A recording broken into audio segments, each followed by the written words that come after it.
आहे, बरोबर आहे. काही महिने 31 तारखेचे आहेत, काही महिने 30 तारखेचे आहेत. तर असा कोणता महिना आहे किंवा असे कोणते महिने आहेत की ज्यामध्ये 28 दिवस येतात?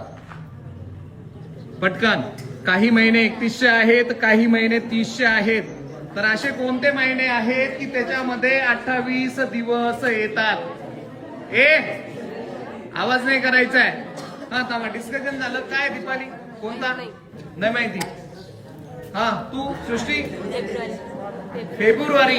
हा फेब्रुवारी 28 दिवस येतात. हा माहित नाही ऋतुजा? फेब्रुवारी. तू का वंदना? वैशाख. मराठी हे समजून झालं. आपले मराठी म्हणजे हेच इंग्रजी महिने. ठीक आहे, वैशाख वगैरे सोडून द्या, इंग्रजी महिने.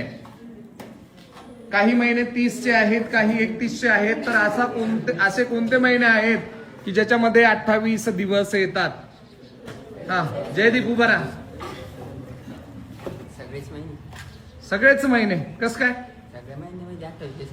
सगळ्याच महिन्यामध्ये 28 दिवस येतात. जर 28 दिवस जर निघून गेले म्हणजे 28 कन्सिडरच नाही केला तर बाकीचे दिवस येतील का? सगळेच महिने हे सगळ्याच महिन्यामध्ये 28 दिवस येतात.